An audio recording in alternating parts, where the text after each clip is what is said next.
Magandang araw po sa ating lahat. Saan man sulok kayo ng Pinas naroroon ng mundo. Sumating po muli ang pagpapala sa araw na ito. Kumusta po kayong lahat? At nang makatagtambay pong muli. Ang mainit na naganap na hearing kahapon sa budget hearing para sa Vice President natin si Inday Sara. Ang gusto ko ngayong reaksyonan sa araw na ito. Marami nagsasabi na yung daw ginawa ni VP Sara, ni Inday Sara. Siyempre ito yung mga kritiko niya, especially yung mga vloggers ni Tamba. Alam naman natin kung sino-sino ang mga ito. Nandiyan at naghihiyaw parati sa ating mga wool. Sa'yo at sa gusto mo lumalabas sila sa mga wool ng cellphone natin. Wala tayong mga di ba? At ito yung mga nagsasabi nga na binastos ni Inday Sara yung mga congressman din o yung committee na yun. Kanya-kanyang nagiging pananaw tayo sa bawat nakikita natin naririnig. Gaan talaga yun.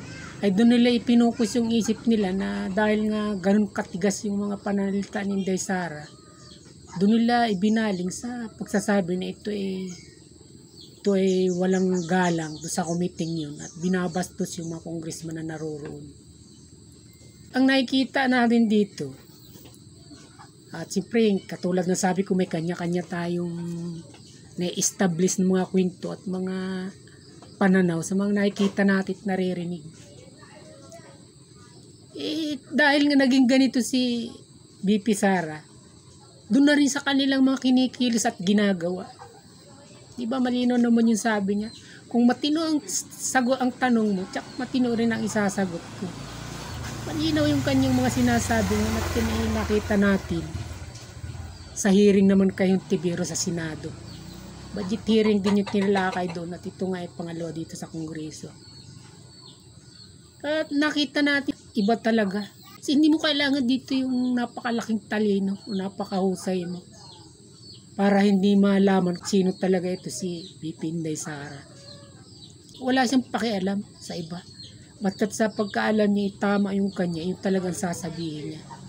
Hindi sa tipal na politiko, hindi siya sabi mo yung nagpapasiklab lang. Kung ano yung totoo at kailangan kang sabihan niya, sasabihan ka talaga niya. At ganito ang dinanas ng mga congressman dito sa hearing na ito. Na nasanay na sila yung nagdadala dun sa kanilang resource person. Basta't yung gusto nilang isagot mo, yun ang dapat na mangyari. Hindi sila kahapon.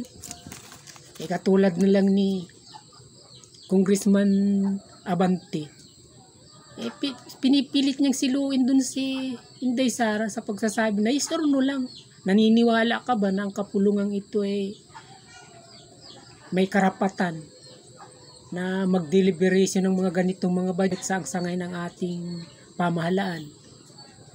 Istorno lang, sabi ni Congressman Abante. Doon siya nasanay, kaya ayaw niya nung maraming paliwanag, basta istorno lang ang sasabihin mo. Pero hindi rito sumakay si Inday Sara. Dahil alam naman ni Inday Sara pinapapasok lang siya sa trap. Mga gano'n ang mga palusot nitong mga nito, kitang-kita mo naman na ano ba yung sinasabi nila.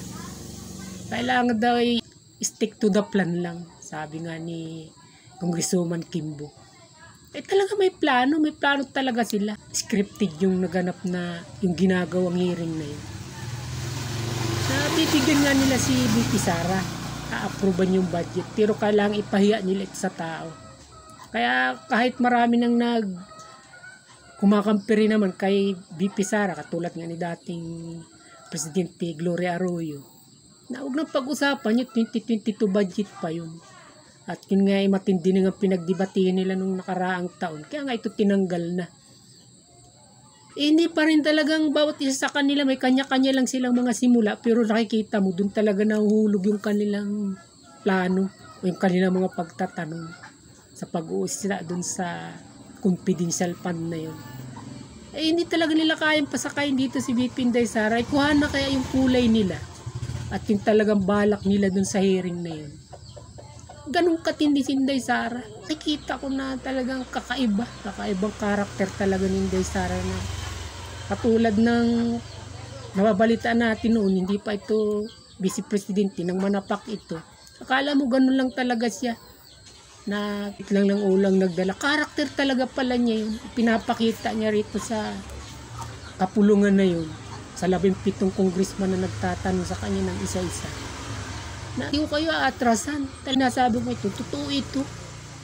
At kung kayo may mga tanong, huwag niyo sasabihin na hindi ko sinasagot. Sinasagot talaga niya. Kaya lang, pag napansin niyo na doon hinuhulog, na alam niyo naman na hindi naman dapat kailangan pag-usapan, at sinabi na rin nga niya, nasa korte na nga yun. At kinutuloy na nga ng kuha yung mga hindi kumpleto pang mga, talaga siya nagpapatinag. At ang bigat talaga nung sinabi pa nga niya rito. Nung pagpilitan na dapat daw i-delete o bawiin yung mga sinabi na katulad nung convicted. Malinaw yung sinabi niya. Convicted? Bakit mo ako kinukrucify? For the saying of fact, sabi niya. Pusit? Anong basihan ng pusit? Isa dun sa pagsasabi ko ng totoo. Decided kayo. Dahil basta marami kayo dyan sa kabila at nag-iisa lang ako rito. Doon ako napabilib sa kanya. Kulang na lang surutin niyang isa-isa at ang nararapat naman sa mga ganitong pagpaplano. Ako may respeto sa mga congressman, kaya lang nagiging ganito ang aking mga pagtalakay para sa kanila, laban sa kanila. Doon sa naging kulay yung bahid ng kanilang pag-hearing na yun. Na dahil nga tinapat naman sila, na-script nga yun, kaya nga sabi ni Inday Sara hindi ko sinama yung kung sino man yung gusto kong isama, dahil kung isasama ko yun, i-contempt nyo. Naghihintay yung may mga naghihintay yung pamilya. Kung i-contempt nyo, ako na lang mag-isa. Malino na sinabi niya yun, at magugulat ka talaga sa mga sinasagot niya, at kahit yung mga congressman talaga na anticipate nila yung mga atake sa kanila ni Inday Sara, dahil kinumida na rin nila ito ng mga nakaraang hearing.